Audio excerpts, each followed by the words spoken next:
Bienvenue à tous dans ce nouveau live Pharmacie Lounge. Nous sommes vraiment très heureux de vous retrouver pour une nouvelle saison, la deuxième, constituée d'interviews d'acteurs de la pharmacie qui vont venir tout au long de cette nouvelle année nous partager leur expérience et leurs compétences. Et c'est aujourd'hui le cas, car nous recevons une pharmacienne qui s'investit dans son métier à l'officine, mais également pour la santé des femmes à travers le développement d'une gamme de produits naturels. Bonjour Alice Picard. Bonjour Romain, merci pour cette invitation et bonjour à tout le monde.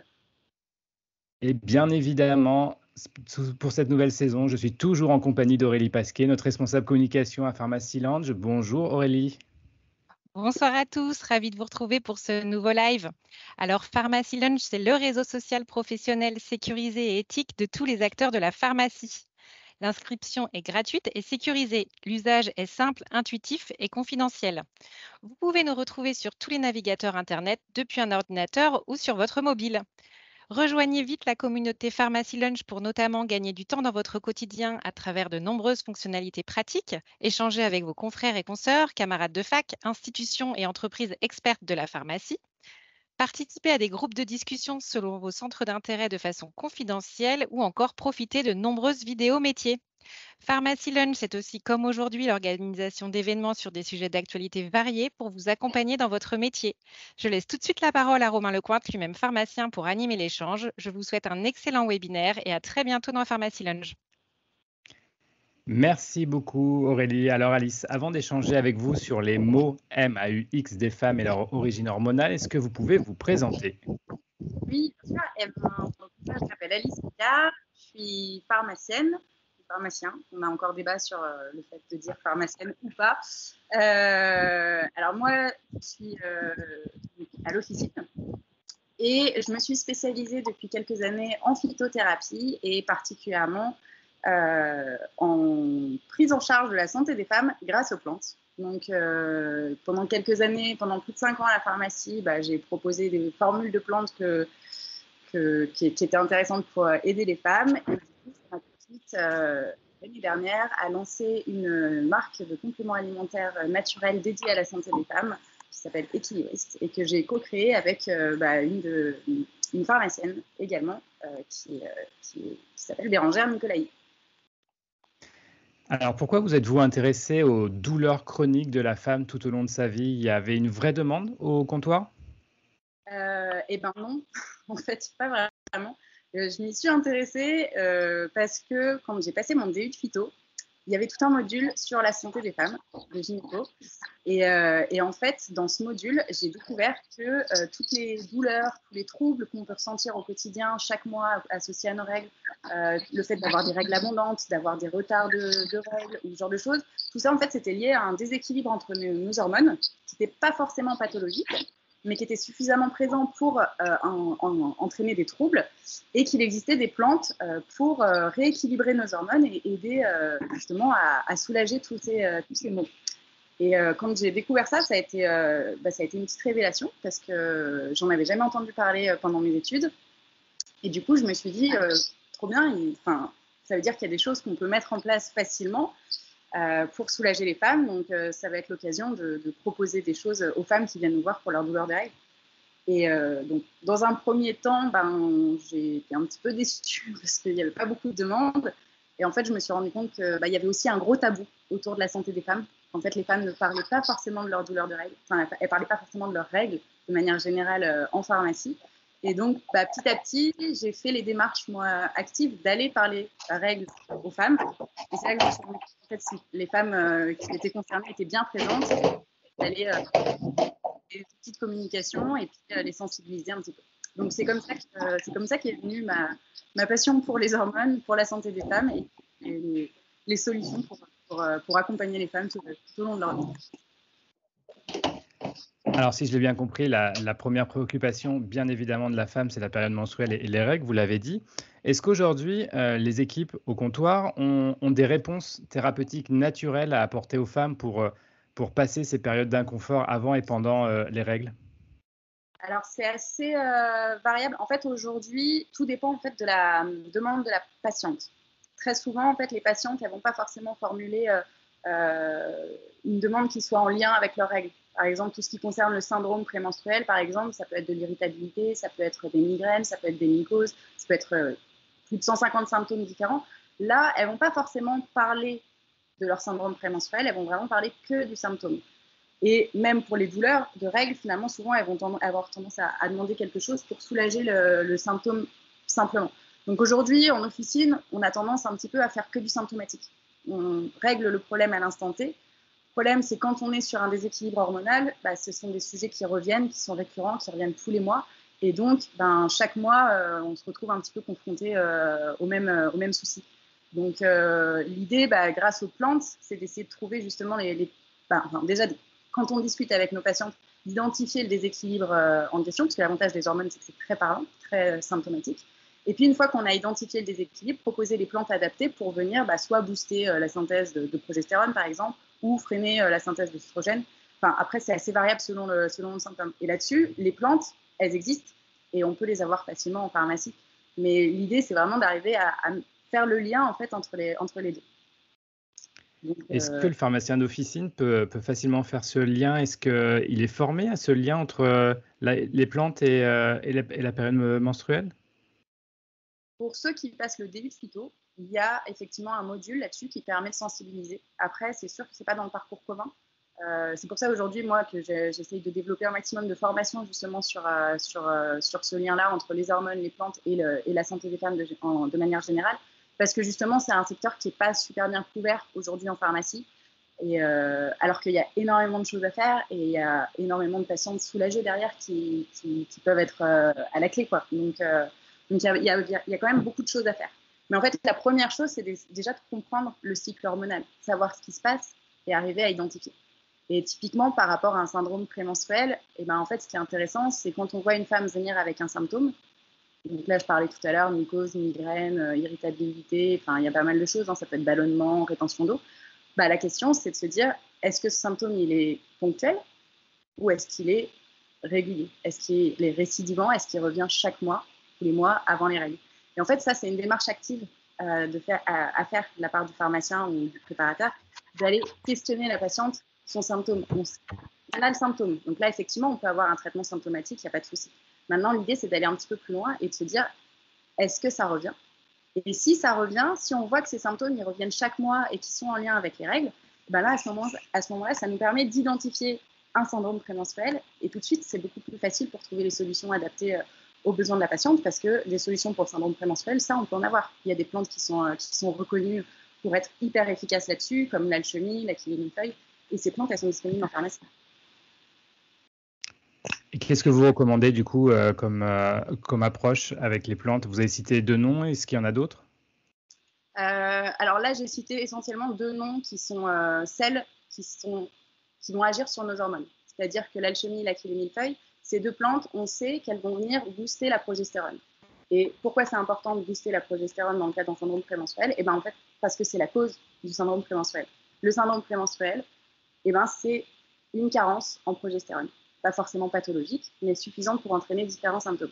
Donc, si on vient booster la synthèse de progestérone, ça va permettre de ne plus avoir ce déséquilibre hormonal et de ne plus avoir ces symptômes récidivants.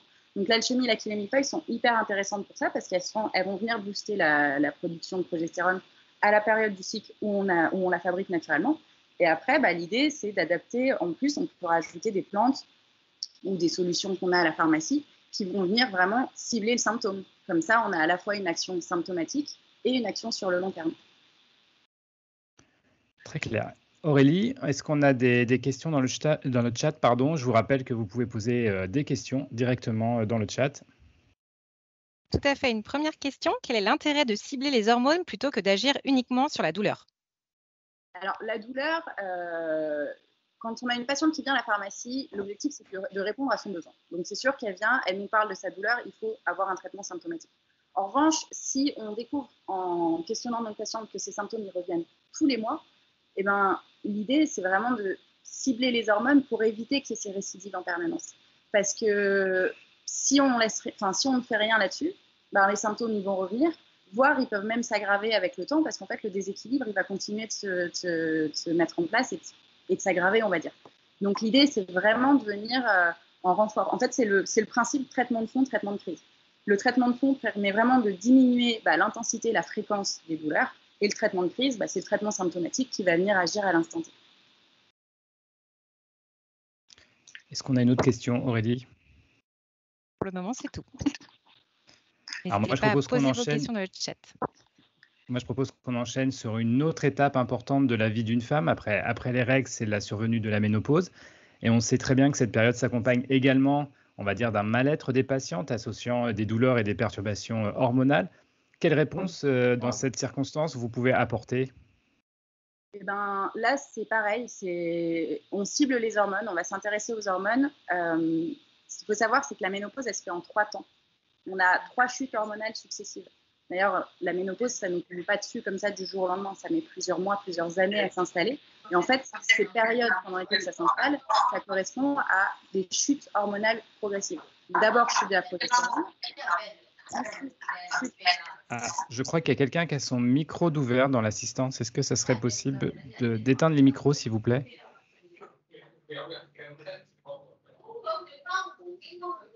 Ah, J'essaie de trouver la personne qui a son micro d'ouvert. c'était WW. Je crois qu'on est bon. Désolé, Alice. Non, pas de souci.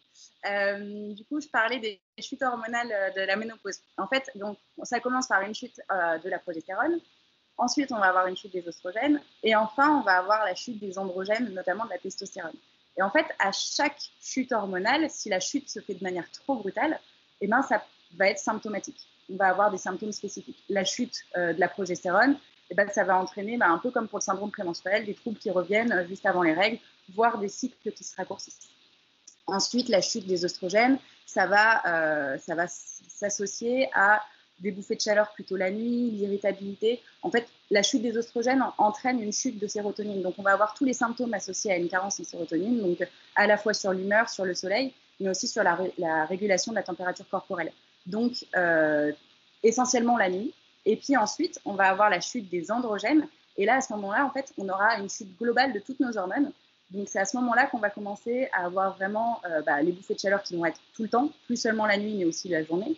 Et puis, on va aussi avoir les douleurs articulaires, la sécheresse de la peau et des muqueuses, parce que on sait, chez la femme, la chute hormonale s'accompagne d'une déminéralisation.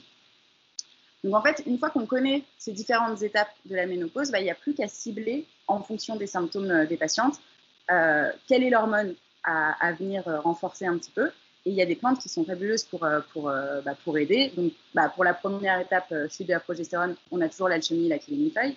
Après, pour la deuxième étape, on a des plantes comme l'actéa grappe noire ou même la sauge. Et puis, enfin, pour la chute des androgènes, là, on va avoir le trébulus. C'est une plante qui n'est pas beaucoup utilisée chez la femme, d'habitude, mais elle est incroyable en période de ménopause et on a des retours super. Et du coup, après, l'idée, c'est vraiment toujours de questionner. En fait, la clé, et c'est ça que j'aime bien, moi, avec les hormones, c'est qu'on est obligé d'aller dans l'échange avec le patient, enfin avec la patiente en l'occurrence, pour pouvoir mieux connaître ces symptômes et pour arriver à faire le lien entre tous ces symptômes. Parce que c'est un petit peu le problème, si on se focalise que sur le symptôme, on va donner une réponse aux symptômes, mais on ne va pas forcément se rendre compte que tout autour, il y a une multitude d'autres symptômes qui sont associés à la même cause, mais qui sont peut-être moins gênants ou en tout cas, la femme y prête moins attention. Pourtant, ils sont quand même là. Et en fait, quand on va agir sur les hormones, on va avoir une amélioration globale de la femme. Et moi, je vois souvent, on a des retours qui sont top. C'est les femmes qui viennent nous voir en nous disant « Ah ben c'est fou parce qu'effectivement, mon symptôme, ça va mieux. Mais en fait, je me suis rendu compte qu'à côté, je dormais mieux, j'étais moins irritable, j'avais ci, j'avais ça. » Et en fait, il y a plein de choses qui sont associées. Et du coup, c'est vraiment une approche globale et c'est ça qui est hyper intéressant. Alors Alice, on a parlé des règles et de la ménopause, mais il y a aussi malheureusement certaines pathologies qui peuvent également avoir des répercussions sur le quotidien des femmes. Et là, par exemple, je pense à l'endométriose ou au syndrome des ovaires polykystiques. Est-ce que vous avez une approche naturelle à proposer également à ces patientes? Oui, tout à fait. Alors là, c'est un petit peu plus complexe. On est dans le cadre de pathologie. Jusqu'à maintenant, on parlait vraiment de désordres hormonaux qui étaient entre guillemets physiologiques. Là, on passe du côté pathologique. L'endométriose et le syndrome des ovaires polykystiques sont considérés comme des pathologies. Et du coup, l'approche, elle va être beaucoup plus complète. Il y a différents axes qu'il va falloir prioriser, on va dire. Bon, déjà, dans un premier temps, effectivement, c'est des pathologies hormonales. Donc, l'idée, c'est de cibler les hormones. Pour l'endométriose, par exemple, la pathologie hormonale, c'est que... alors, je ne parle pas du mécanisme de l'endométriose en détail, parce que ce n'est pas forcément le sujet. Mais en tout cas, on sait que dans l'endométriose, il y a souvent un déséquilibre hormonal, c'est-à-dire que les femmes fabriquent un peu trop d'œstrogènes. Et ça crée un déséquilibre par rapport aux autres hormones, et c'est ça qui va être douloureux. Donc, on peut venir essayer de freiner un petit peu cette synthèse d'œstrogène dans un premier temps. Mais en parallèle, pour vraiment arriver à soulager, on va dire, une patiente qui souffre d'endométriose, il faut avoir une prise en charge plus complète. Donc, il y a d'autres secteurs sur lesquels on peut agir, notamment le microbiote. On sait que le microbiote a aussi un rôle clé dans tout ce qui est inflammation et pathologie inflammatoire, ce qui est le cas pour l'endométriose. On va avoir aussi d'autres axes, notamment, moi, ce que j'aime bien faire chez ces patientes, c'est désacidifier un petit peu l'organisme. En fait, c'est apporter des minéraux sous forme de citrates. Les minéraux sous forme de citrates, ils ont l'avantage d'être vraiment captés par les cellules et d'être conservés. Et le problème, c'est que les pathologies inflammatoires ont tendance à acidifier l'organisme. Et l'acidification entraîne une fuite de nos minéraux, de ces minéraux-là dont on a besoin normalement pour justement lutter contre les douleurs. Donc, il y a ça. Il y a aussi la détox du foie qui a aussi un rôle clé dans l'équilibre hormonal, parce que finalement, les hormones étant des molécules lipidiques, donc à base de gras, elles ont besoin de passer par le foie pour être éliminées. Donc, si le foie ne fonctionne pas très bien, il y a une mauvaise élimination. Enfin, de manière globale, en fait, l'endométriose, ça fait partie des pathologies où on n'a pas un remède miracle. D'ailleurs, aujourd'hui, je pense qu'on le saurait si c'était le cas. Mais par contre, il y a différents axes sur lesquels on peut agir. Et pour donner un maximum de chance aux femmes d'améliorer leur quotidien, c'est bien d'agir sur tous ces axes-là. Donc, sur les hormones, mais aussi sur le microbiote, sur le foie, sur l'apport en minéraux. Donc, ça, c'est assez complet. Et concernant le SOPK, donc le syndrome des ovaires polykystiques, là aussi, c'est une pathologie hormonale. Alors, c'est même la pathologie hormonale la plus fréquente, même si on en parle moins. En fait, c'est une pathologie aujourd'hui. Ce qui est un petit peu problématique, c'est qu'elle est donc il y a une grande errance diagnostique et elle est souvent prise en charge exclusivement dans le cadre de l'infertilité. C'est au moment où les femmes sont en désir de grossesse, si elles n'y arrivent pas tout de suite, il va y avoir des examens faits. C'est à ce moment-là souvent que le diagnostic est posé. Et du coup, la prise en charge, elle va être focalisée sur le fait d'arriver à tomber enceinte. Mais en fait, il y a plein de symptômes inconfortables qui vont accompagner cette pathologie. Cette pathologie, elle est liée à un excès de testostérone. En fait, le corps fabrique un peu trop de testostérone. Donc là, c'est un mécanisme de compensation aussi, parce qu'en fait, à la base, c'est plutôt une carence en oestrogène, mais le corps va compenser en fabriquant beaucoup de testostérone, parce que la testostérone se transforme en oestrogène dans l'organisme. Et du coup, cet excès de testostérone chez la femme, ça va se traduire par des cycles irréguliers. Il peut y avoir de l'acné, principalement au niveau de la mâchoire, un excès de pilosité, parfois une chute de cheveux, difficulté à la perte de poids. Donc en fait, là, on a plusieurs axes aussi sur lesquels on va pouvoir agir. On peut essayer d'agir sur le côté hormonal. Donc on va essayer de freiner la testostérone en rehaussant un petit peu les taux d'œstrogène pour justement remettre les hormones à l'équilibre. Mais il y a aussi pas mal d'autres choses qu'on peut faire. Quand on dit que l'excès de testostérone va entraîner des difficultés à la perte de poids, on sait que ça joue sur l'insuline aussi. Il va y avoir une sorte de résistance à l'insuline. Donc, il y a des minéraux qui sont hyper importants dans ces cas-là, comme notamment le chrome. Le chrome, c'est un minéral qui est hyper utilisé pour le diabète, notamment.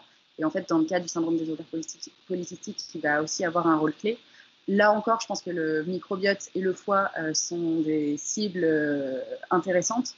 Mais à partir du moment où on est dans le cadre pathologique, ce qu'il faut retenir globalement, c'est une multitude d'actions qui vont être bénéfiques. Et il faut vraiment aller agir sur tous les axes. Je ne sais pas si c'était hyper clair. C'est super clair. Merci. Est-ce qu'il y a des contraintes, des approches à bien prendre en compte quand on conseille au comptoir, des précautions à avoir quand on conseille des produits naturels? Oui, évidemment, il y a toujours des précautions parce que c'est naturel, certes, mais c'est aussi beaucoup d'actifs. Et du coup, les actifs peuvent avoir des effets indésirables, des interactions médicamenteuses. Enfin, il y a pas mal de choses c'est quand même très actif. On voit bien, quand on regarde par exemple la morphine, à la base, c'est un extrait de plante. Et quand on voit les effets de la morphine, on se dit, bon, c'est pas anodin non plus. Donc, évidemment, il y a toujours des précautions à faire. Je pense que la clé, déjà, c'est d'être sûr de soi, enfin, de bien connaître les fonctionnements hormonaux pour arriver déjà à bien cibler. Parce que si on se plante et qu'on dit au hasard, par exemple, oh bah là, il y a des douleurs, je vais donner telle plante parce que j'ai vu qu'elle avait l'indication pour les douleurs de règles. Oui, mais parfois, elle a l'indication, mais ça ne veut pas dire que c'est le bon déséquilibre hormonal pour autant. Donc, je pense que c'est hyper important de quand même bien maîtriser les hormones pour pouvoir conseiller au mieux. Qui dit hormones dit aussi certaines contre-indications, notamment il y a des plantes qui sont connues pour booster les oestrogènes.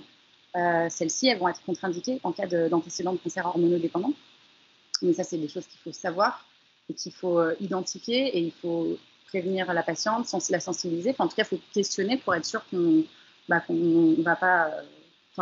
d'abord, ne pas nuire, quoi. C'est toujours le même concept. Donc, il y a plein de précautions. Et puis, il peut y avoir des interactions avec certains médicaments. Globalement, les plantes qui touchent les hormones, elles sont plutôt faciles, entre guillemets, à utiliser. Disons qu'à part celles qui vont agir sur les oestrogènes, où là, il faudra faire attention et c'est contre-indiqué quand il y a des antécédents de cancer hormonodépendant. Sinon, la plupart sont plutôt faciles. Il y a très peu de toxicité et d'interaction. Donc, c'est aussi un avantage, c'est qu'on peut les utiliser de manière, on va dire, plus sereine. Et pour être vraiment serein, du coup, vous conseillez la formation, notamment avec un DU comme vous avez fait? L'idéal, c'est le DU, parce que je pense que le DU, il est complet et il permet d'aller loin. Après, l'avantage, c'est que les hormones, c'est hyper facile à comprendre. Enfin, c'est hyper simple, en fait. Enfin, par exemple, quand on regarde le cycle hormonal, en gros, premier jour des règles, il ne se passe pas grand-chose d'un point de vue hormonal. Ensuite, on fabrique les oestrogènes. Les oestrogènes, ça sert à quoi? Ça sert à gorger la muqueuse utérine de sang. Ensuite, chute des oestrogènes, ovulation. On fabrique la progestérone. La progestérone, l'objectif, c'est de maintenir une éventuelle grossesse s'il y en a. Et s'il n'y a pas de grossesse, chute de la progestérone, ça déclenche les règles. Déjà, d'avoir cette vision, on va dire, assez simple, ça nous donne pas mal d'indications sur les symptômes. On sait que ces deux types d'hormones sont censés être à l'équilibre. À partir du moment où il y a des douleurs, ça veut dire que c'est déséquilibré. Et le déséquilibre, c'est souvent qu'il n'y a pas assez de progestérone. Après, on peut aller plus loin. Comment sont les règles? Est-ce que le flux des règles est abondant ou pas? Si le flux des règles est abondant, on a vu que les oestrogènes permettent de gorger la muqueuse utérine de sang. Donc, s'il y a beaucoup d'oestrogènes, il y aura beaucoup de sang. Donc, il y aura des règles abondantes. En fait, les symptômes sont très parlants et très faciles à identifier. Donc, ça, c'est quelque chose qui met en confiance rapidement et qui montre que finalement, on peut même avoir juste des petites formations très spécifiques sur les hormones qui vont nous aider tout de suite à comprendre. Il y a des bouquins qui sont super aussi sur les hormones, qui peuvent nous aider à bien visualiser les choses. Donc en fait, l'information, on va dire, elle est assez facile. Mais après, je pense que l'idéal, c'est quand même d'être sûr, de se sentir sûr de soi et de connaître ses spécificités hormonales avant de pouvoir les conseiller, évidemment. Aurélie, je crois qu'on a des questions sur le chat. Oui, tout à fait. De quelle manière est-il possible de conseiller les femmes en désir d'enfant? Alors ça, c'est une très bonne question. Et c'est une question qui est très, très large. Parce que, déjà, désir d'enfant, est-ce qu'il y a eu des essais? Est-ce qu'il y a eu des difficultés ou pas? En fonction, il peut y avoir plusieurs cas de figure. En fait, si par exemple, on a des difficultés à avoir des enfants, ça peut venir de plusieurs déséquilibres hormonaux. Donc là, l'idée, c'est vraiment de cibler. Par exemple, on refait le parcours initial. C'est-à-dire qu'on a une femme qui vient, qui dit qu'elle a du mal à avoir des enfants, que ça fait plusieurs mois, plusieurs années qu'elle essaye. Comment sont ces cycles menstruels? Déjà, la base, c'est est-ce que les cycles menstruels sont normaux? Est-ce qu'il y a des cycles très irréguliers ou pas? Si on identifie qu'il y a des cycles qui sont vraiment très irréguliers, là, ça vaut le coup de l'orienter pour qu'elle aille consulter son gynécologue ou sa sage-femme, afin de voir si déjà il n'y a pas, par exemple, un syndrome des ovaires polykystiques qui n'était pas diagnostiqué jusqu'à maintenant. Donc déjà, au moins de mettre un nom dessus, ça permet d'améliorer l'approche derrière et la prise en charge. Si les cycles, au contraire, sont plutôt réguliers, mais par exemple, il y a beaucoup de syndromes prémenstruels avec des fortes douleurs des règles, de l'irritabilité, des mycoses, des migraines, peu importe. Les symptômes sont très variables, mais si vous identifiez que la patiente elle a des symptômes qui récidivent tous les mois, chaque mois, juste avant ses règles, ça veut dire qu'il y a probablement un syndrome prémenstruel. Et un syndrome prémenstruel, c'est quoi? C'est une carence en progestérone. Sauf que la progestérone, c'est l'hormone qui permet de maintenir une éventuelle grossesse. Donc, si on n'en a pas assez, ça explique pourquoi on n'arrive pas à avoir un enfant. Donc, il y a pas mal d'axes en fait à explorer, mais en tout cas, il y a plein de solutions qu'on peut mettre en place auprès des femmes qui sont en désir de grossesse, parce que finalement, les hormones sont très parlantes. Donc, l'idée, c'est quand on est à l'écoute de ces hormones, d'arriver à identifier vraiment le déséquilibre pour accompagner au mieux les femmes qui sont en demande en famille.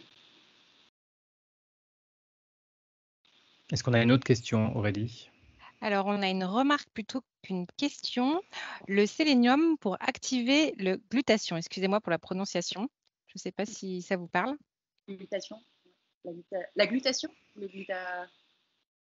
Alors, c'est écrit le glutathion. Glutation. Alors ça, de toute façon, le sélénium, c'est un minéral qui est hyper important. On néglige beaucoup. Ces actions précises, je ne cache pas que je ne les connais pas toutes. Donc je ne sais pas exactement, là, ce n'est pas forcément mon expertise. En tout cas, c'est vrai que le sélénium, il est hyper important chez la femme, notamment dans l'équilibre hormonal. Et ça fait toujours du bien. Donc, sélénium, très bonne complémentation, que ce soit complément alimentaire ou les noix du Brésil. 2 noix de Brésil couvrent nos besoins quotidiens de sélénium. Donc, voilà, c'est la petite information. Et moi, j'aurais aussi une petite question. Grossesse et allaitement, est-ce qu'il y a une approche aussi au niveau naturel? Alors, grossesse, on ne va pas toucher aux hormones parce que ce n'est pas le but. Là, pendant la grossesse, justement, on est en plein déséquilibre hormonal pour préserver une grossesse. C'est plus seulement la maman qui fabrique ces hormones. Il y a aussi le placenta qui va se mettre à prendre le relais. Donc, pendant une grossesse, on ne touche pas aux hormones. Après, il y a des choses qu'on peut mettre en place pour accompagner les femmes, mais ce sera plus sur du symptomatique à ce moment-là. Et de manière générale, c'est jamais forcément très bien de mélanger, de trop complémenter ou d'apporter trop de choses aux femmes qui sont pendant la grossesse. Pour l'allaitement, l'allaitement, là aussi, si on vient perturber nos hormones, ça peut perturber notre allaitement parce que l'allaitement, c'est un mécanisme hormonal. En fait, on va fabriquer de la prolactine qui va stimuler la lactation et qui va nous permettre d'avoir du lait. Donc, il ne faut pas venir déséquilibrer ça. Après, l'idée, c'est d'accompagner au mieux. Il y a aujourd'hui beaucoup de plantes qui sont données pour stimuler la lactation. Il y a le fenouil, il y a plein de tisanes qui existent, par exemple. Là-dessus, je suis assez partagée parce que moi, j'ai eu beaucoup de cas de femmes qui venaient me voir à la pharmacie en me disant « je ne comprends pas, ça ne se passe pas très bien l'allaitement ». Et en fait, elle me disait « mais pourtant, je fais tout, je prends mes tisanes 3 fois par jour ». Et en fait, en discutant, je me suis rendu compte que le problème, c'est presque qu'elles avaient trop de lait. Et que du coup, ça a augmenté le réflexe d'éjection au moment de la tétée.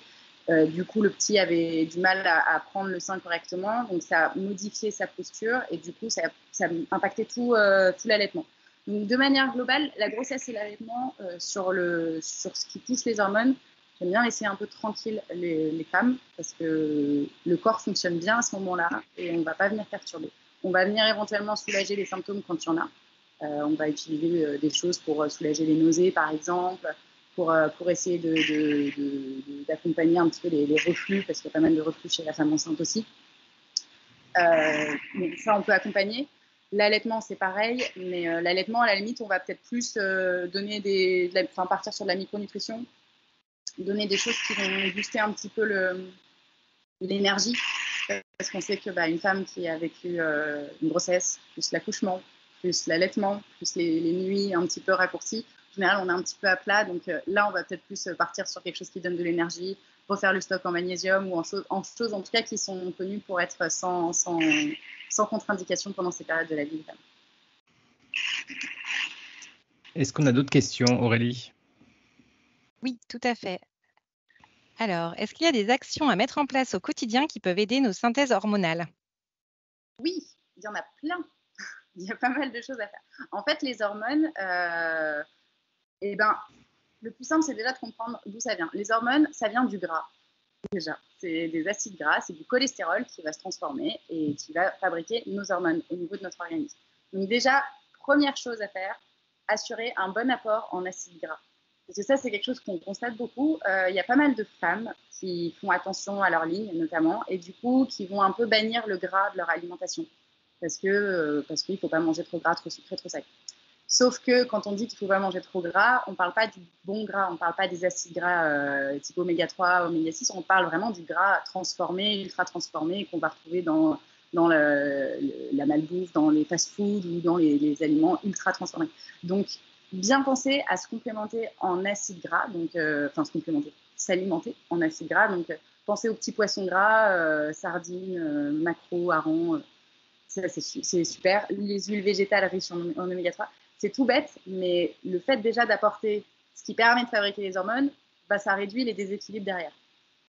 Ensuite, ces hormones, comme on l'a dit, c'est du gras, donc elles ont besoin de passer par le foie pour être transformées, puis pour être éliminées derrière dans les urines. Donc, si le foie ne fonctionne pas très bien, il ne va pas éliminer nos hormones, et du coup, ça va créer un problème au niveau de la fabrication, parce qu'il y a toute une régulation dans notre corps qui se met en place. Donc, si on n'élimine pas correctement les hormones qui ont été utilisées, on ne va pas forcément bien les fabriquer derrière. Donc, assurer que le foie fonctionne bien aussi, et du coup, on conseille en général de faire une détox par an, ou une ou deux détox par an, ça dépend. Si par exemple une femme a des symptômes de foie un peu engorgé, ça peut être des troubles de la digestion, ça peut être une mauvaise haleine, ça peut être des réveils nocturnes. Il y a pas mal de symptômes qui peuvent nous mettre en alerte là-dessus. Mais en tout cas, même sans forcément de symptômes, c'est toujours bien de faire une détox par an pour essayer d'aider cette élimination. Et puis, troisième chose, qui n'est pas toujours la plus facile, mais lutter contre le stress. Parce que, en fait, le stress, c'est un événement qui va entraîner une fabrication de cortisol.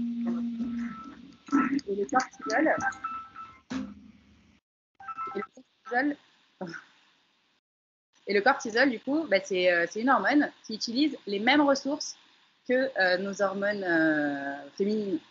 Donc, quand on a du stress, toutes les ressources vont être mobilisées pour fabriquer le cortisol. Et donc, les hormones féminines vont passer en second plan, voire être pas du tout fabriquées. Donc, en fait, le stress accentue les déséquilibres hormonaux.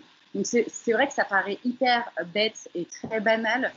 Et parfois, on n'a pas envie d'entendre ça quand on dit non, mais je souffre. Quand on parle de stress, ça ne veut pas dire que c'est dans la tête ou quoi que ce soit. Ça veut juste dire que physiologiquement, le stress contribue au déséquilibre hormonal. Donc là, il y a des choses qu'on peut mettre en place. Déjà, la complémentation en magnésium, elle est hyper intéressante.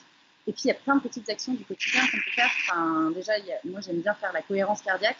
C'est un truc, c'est tout bête, ça prend 5 minutes par jour et ça permet de diminuer les seuils de cortisol. C'est des choses qu'on peut facilement mettre en place pour aider à notre équilibre hormonal. Alors, sûrement, il y a un micro qui est ouvert encore, mais je pense qu'on va conclure ce live, Aurélie, pour respecter le timing. Merci beaucoup, Alice, pour cet échange sur les douleurs chroniques de la femme tout au long de sa vie. Alors, je rappelle que vous êtes pharmacienne et cofondatrice de la marque Équilibriste. Vous pouvez nous dire où on peut vous retrouver si on veut en savoir plus ? Bien sûr. Et déjà, moi, vous pouvez me retrouver sur les réseaux sociaux, particulièrement sur LinkedIn. Alice Picard, vous me retrouvez facilement et généralement, je réponds toujours aux messages. Alors, parfois, je suis un peu lente, mais je réponds toujours. Et puis, vous pouvez retrouver Équilibriste sur les réseaux sociaux aussi, sur LinkedIn, sur Instagram. On a un site internet, équilibriste-lab.com, sur lequel on essaye de partager un petit peu des informations sur les hormones. On vous présente aussi nos formules et puis on vous partage également toutes les pharmacies qui distribuent Équilibriste aujourd'hui à travers la France. Si vous êtes intéressé, vous savez que vous pouvez aller voir ces pharmacies et chaque pharmacie qui distribue Équilibriste est formée par nos soins à Bérangère et moi, donc mon associé et moi. Donc au moins, vous pourrez aller parler hormones si ça vous intéresse avec les pharmacies qui sont partenaires. Vous pouvez retrouver la formation dispensée aux pharmaciens dans Pharmacy Lunch. Je vous ai mis le lien dans la conversation. Je pense qu'on peut conclure. Aurélie, merci aussi à vous, Aurélie, pour votre participation et pour les questions qui sont apparues dans le chat. On va vous donner rendez-vous pour un prochain live de Pharmacy Lunch. À bientôt. Au revoir. Au revoir, à bientôt.